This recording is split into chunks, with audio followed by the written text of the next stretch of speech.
Welcome back to Days. Today we'll explore a momentous yet somber chapter in soap opera history, the passing of Bobby Hart, the final surviving composer behind one of television's most beloved and recognizable theme songs.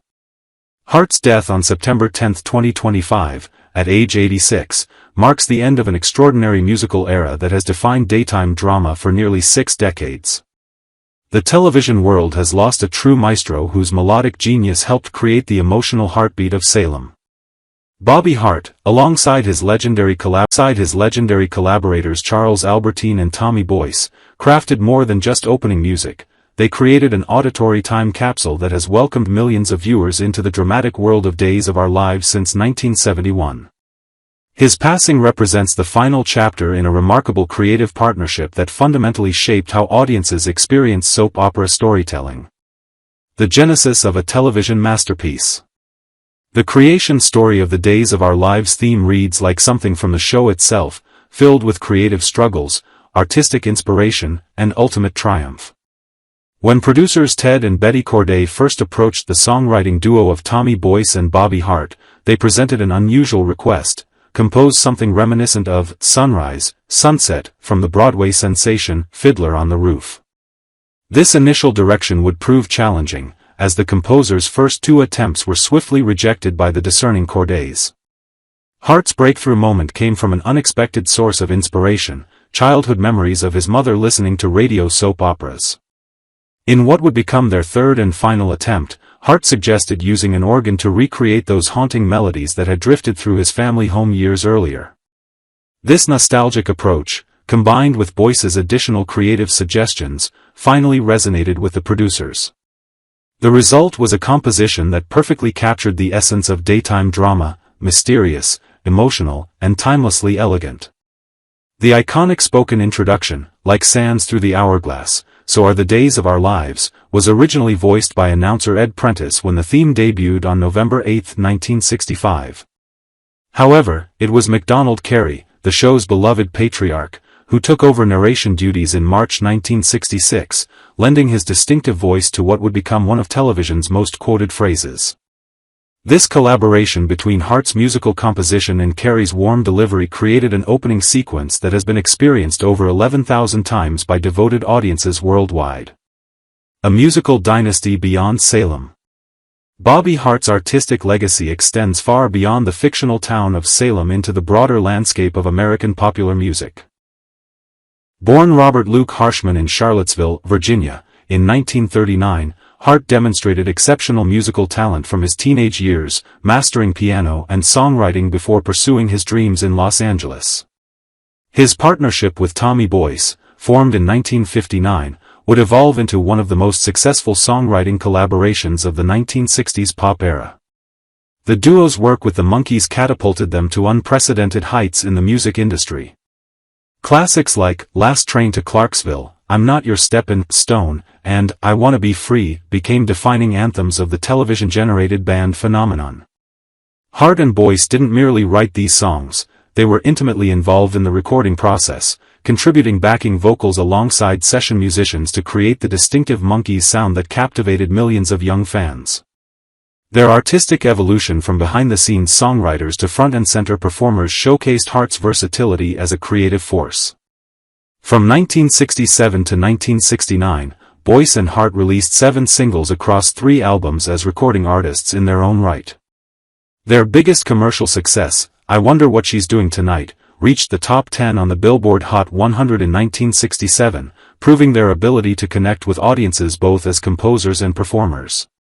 Hart's distinctive vocal style leaned heavily toward soul and R&B influences, creating an interesting contrast with Boyce's more commercial pop approach. This creative tension ultimately strengthened their collaborative output, allowing them to craft songs that appealed to diverse musical tastes while maintaining their signature sound. The enduring power of musical storytelling. For devoted Days of Our Lives fans, the theme song functions as more than mere background music. It serves as an emotional anchor that connects past, present, and future storylines. Each time those familiar opening notes begin, viewers are transported into a world where love conquers adversity, family bonds endure through impossible challenges, and dramatic revelations await around every corner. The theme has witnessed countless character arrivals and departures, romantic unions and devastating breakups, shocking returns from the dead, and earth-shattering family secrets. Hart's composition has provided the soundtrack to some of daytime television's most memorable moments. Whether introducing new characters who would become fan favorites, setting the stage for explosive confrontations, or welcoming back beloved figures thought lost forever, the theme song has remained a constant presence through decades of evolving storylines. Its melody has become so deeply ingrained in popular culture that even non-viewers can often recognize its distinctive opening bars. The show's official tribute to Hart emphasized the perpetual nature of his artistic contribution. Their legacy will live on for us and for our fans with each and every episode. This statement captures the unique relationship between soap opera themes and their audiences. Unlike other television genres where opening music might be skipped or forgotten, daytime drama themes become integral to the viewing ritual. A creative trinity's final chapter. With Bobby Hart's passing, the complete creative trinity behind the Days of Our Lives theme has now been reunited in musical history. Charles Albertine's death in 1986 marked the first loss of this legendary collaboration, followed by Tommy Boyce's tragic passing in 1994 after struggling with depression and suffering a brain aneurysm. Hart's longevity allowed him to witness nearly 3 additional decades of his musical creation opening episodes, experiencing firsthand how his work continued resonating with new generations of soap opera enthusiasts. The composer's 86 years encompassed an extraordinary span of American entertainment evolution, from radio soap operas that inspired his childhood memories to the digital streaming era that now brings Days of Our Lives to global audiences. Hart witnessed his theme song adapt to changing television technology while maintaining its emotional core, proving that truly exceptional music transcends technological limitations. Hart's final years were spent knowing that his artistic legacy was secure in the daily broadcast schedule of one of television's longest-running series. Every afternoon, his musical contribution continues welcoming viewers into Salem's dramatic landscape, ensuring that his creative spirit remains eternally present in American popular culture. An immortal musical legacy. As Days of Our Lives continues its remarkable journey through television history, Bobby Hart's theme composition remains the show's most enduring constant. Cast members have changed, storylines have evolved, production techniques have advanced, but Hart's melodic creation continues serving as the emotional gateway into Salem's perpetual drama. His music has become so synonymous with the soap opera experience that it's impossible to imagine the show without those iconic opening measures. The passing of this musical legend reminds us that behind every beloved television tradition stands a team of creative artists whose vision and talent shaped our collective entertainment memories. Hart, Albertine, and Boyce created something that transcended their individual contributions, a musical moment that has provided comfort, anticipation, and emotional connection to countless viewers across multiple generations. Their artistic legacy will continue echoing through Salem for as long as Days of Our Lives remains on the air, ensuring that Bobby Hart's final composition continues its daily mission of drawing audiences into the timeless world of daytime drama storytelling. Next, Stephanie finds herself cornered by Kate. The episode opens in the familiar town square, a place that has seen countless whispered conversations, romantic strolls, and explosive arguments. On this particular morning, Stephanie Johnson and Alex Kyriakis run into Kate Roberts, who is looking more determined than ever as she prepares for a press conference about her latest publishing project. Kate is elegant, sharp, and already brimming with energy, clearly savoring the spotlight she's about to step into. But it doesn't take long for the conversation to shift from pleasantries to pressure. Kate drops a bombshell: she has promised Stephanie's next novel will be ready by October. October. Stephanie is stunned, Alex raises his eyebrows in disbelief, and viewers can almost hear the collective gasp across Salem. Writing a novel is no small feat, and a deadline of just 1 month seems not only unreasonable but nearly impossible. Stephanie, who is used to standing her ground, finds herself momentarily speechless. Is Kate really the expert she claims to be?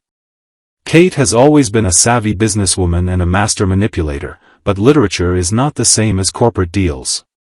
Still, Kate insists, spinning the announcement as if it were a golden opportunity. To her, this is business as usual: apply pressure, set the stakes high, and watch the results. Alex, protective and skeptical, questions Kate's judgment. Stephanie, though visibly overwhelmed, doesn't immediately protest. After all, her career has been built on navigating high expectations. But deep down, she wonders if Kate's decision has less to do with literature and more to do with control. Johnny's absence adds to the tension. As if the deadline drama weren't enough, Johnny DiMera's unexplained absence quickly becomes another issue at hand. Alex and Kate, worried about his whereabouts, turn to Stephanie once again. They ask her to step in, to intervene in whatever mess Johnny has found himself tangled in. Stephanie hesitates. She already has a mountain of stress, but when Kate slyly suggests that the book deadline could be postponed if she helps, Stephanie reluctantly agrees. This is classic Kate Roberts, twisting arms, making deals, and ensuring everything works out in her favor. Stephanie, ever the team player, decides to juggle yet another responsibility, though she knows deep down she's being played. A press conference that feels more like theater. The press conference itself is another whirlwind. Instead of polished professionalism, the event feels more like a spectacle. Stephanie, who is clearly overqualified for the role she's been given, ends up holding the camera. She's not the assistant or the stagehand, she's a writer and a strategist, yet here she is, reduced to handling the technical side while Kate takes center stage. Kate reads a dramatic message from someone named Anastasia, a mysterious figure whose presence looms over the event like a shadow. The audience in the square leans in closer, hungry for every word. Who is Anastasia, and why does Kate find it necessary to quote her? Stephanie looks on with the weary expression of someone who knows this circus could be avoided if a real public relations expert were present. But in Salem, chaos and improvisation are always the order of the day. Tate, Sophia, and the ghost of Holly. Elsewhere, the younger generation's drama continues to heat up. At the bar, Tate arrives just as Sophia is heading out.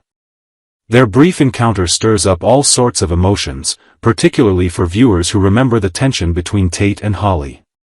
Sophia, it seems, is not ready to let go of her claim on Tate, no matter how much Holly has already expressed her disapproval. Tate recalls Holly's anger when she suspected Sophia was trying to win him back, and his expression is heavy with guilt. Trying to keep things casual, he suggests watching Casablanca together in film class. It's ironic, because neither of them really wanted to attend that class in the first place. Still, Sophia agrees, and Tate, caught in the middle of youthful confusion, wonders if he's stepping right back into the drama he swore he'd avoid. This subplot adds a softer but no less dramatic tension to the day's events.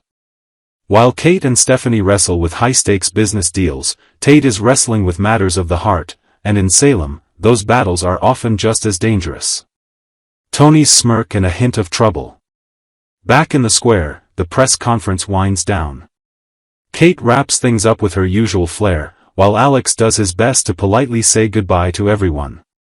It all seems to be closing on a relatively calm note, until Tony DiMera makes his entrance. Tony is never one to fade quietly into the background. With his trademark smirk and calculated charm, he approaches, clearly amused by what he's just witnessed. Stephanie notices the glint in his eye as he casts a glance at Saxton, and viewers can sense there's more brewing beneath his calm exterior. Then, in true DiMera fashion, Tony announces that he has a story to tell, a story about a local business, one so intriguing that he believes the press will be ready to cover it. It's not just a casual remark, it's a tease, a promise of more drama to come. The question lingers in the air, is Tony about to expose a scandal, or is this just another way to keep everyone in Salem on edge? Monday's episode delivered everything longtime Days of Our Lives fans crave: power plays, impossible deadlines, young love caught in a tangle, and just enough mystery to keep everyone guessing. Kate's manipulation of Stephanie set the tone for the day, showing once again that in Salem, business and personal lives are forever intertwined. Tate's romantic confusion reminded us that the next generation is no less dramatic than the last. And Tony's final words left viewers perched on the edge of their seats, eagerly awaiting what revelations might come next.